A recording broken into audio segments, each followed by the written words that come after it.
Magandang umaga sa lahat mula dito sa munisipyo ng Lagayan. Nandito kami ngayon sa Barangay Pangot, Ro Camping sa tabi ng ilog. So first time nilang tumanggap rito ng mga campers, and mahirap puntahan ng lugar lalo na pag maulan at maputik, kung saan ginagawa nila ng paraan sa kasalukuyan.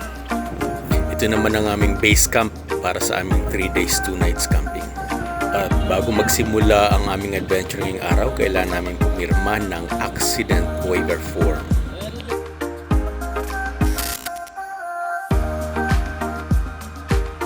So ano pa inaantay natin? Tara na! Start na kami ngayon maglakad sa gilid ng ilog. At sabi ng guide, halos 1 oras daw or mahigit pa ang kailangan lakarin para marating yung falls. Yung falls ay nasa gilid ng ilog mismo. Medyo trick na ang araw nung nagsimula kaming maglakad. So ingat lang pag mga ganitong lakad, no? Mainit, nakakauhaw, at bilad sa araw. Suerte na lang din kung makakakita tayo ng lilim sa gilid katulad nito. Kaso talagang nakabilad kayo sa araw buong lakad nyo. Tingnan nyo naman yung paligid, napakainit. So malamang bagsak ko nito, tall, dark and darker na naman.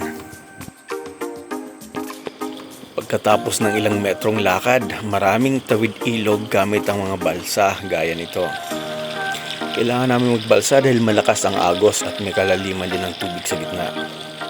Tansya ko lagpas 8 talampakan ito nung sinubukan kong abutin ng ilalim. Maraming beses tong tawid ilog gamit yung balsa. At after nung tawid ilog, meron ding part kung saan maglalakad kayo sa gitna ng kabatuhan. At mapapaisip ka kung tama ba desisyon mo na sumama sa lakad na to. Mauumay ka dito kasasakay ng balsa. At dahil sa sobrang init, pag may lilim, kailangan naming magpahinga. Pahinga din pag may time para iwas sa heat stroke. At syempre, pagkatapos magpahinga, tara na, magbalsa tayo ulit.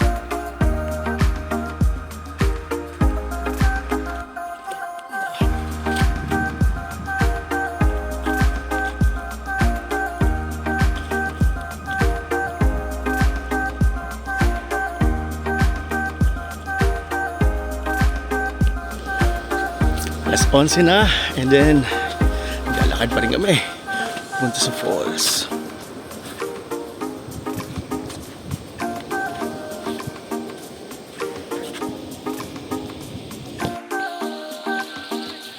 Kayang-kaya din namang lakarin pag mababaw lang ang tubig. Yun nga lang, doble ingat pa rin dahil napakalakas ng agos nito.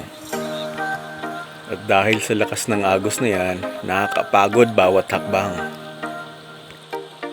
Sama niyo pa dito ang madudulas na mga bato.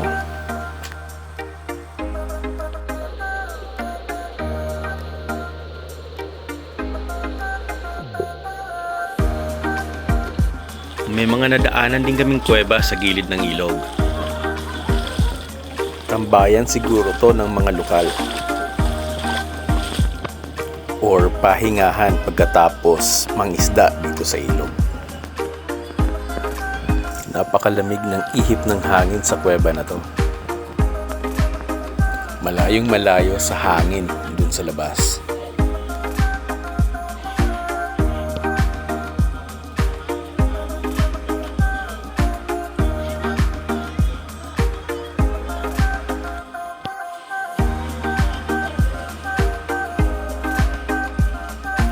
Tatawid uli kami ng ilog at nag-aantay lang ng pabalik na balsa. 4 lang ang balsa sa kasalukuyan, so pauli-uli or pabalik-balik sila para sunduin kami at ihatid sa kabilang pampang.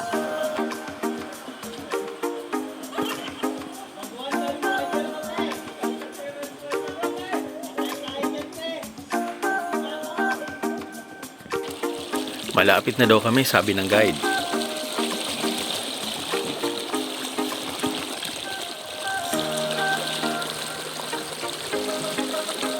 Last na talaga to. At mula rito sa pwesto ko, tanaw ko na nga ang falls dun sa unahan. Abot tanaw na namin siya, konti na lang. Tara na, lapitan na natin.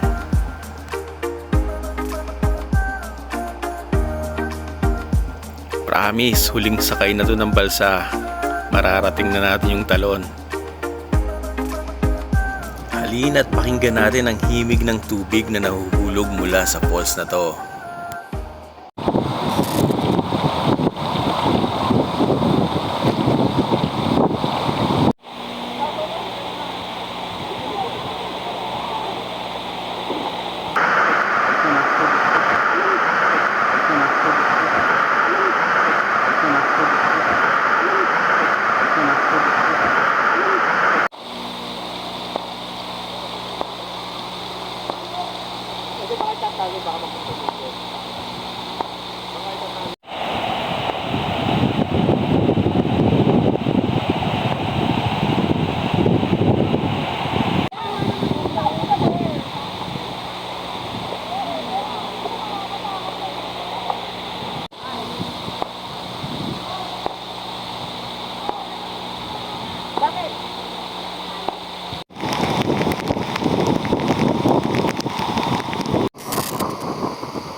Video to ha!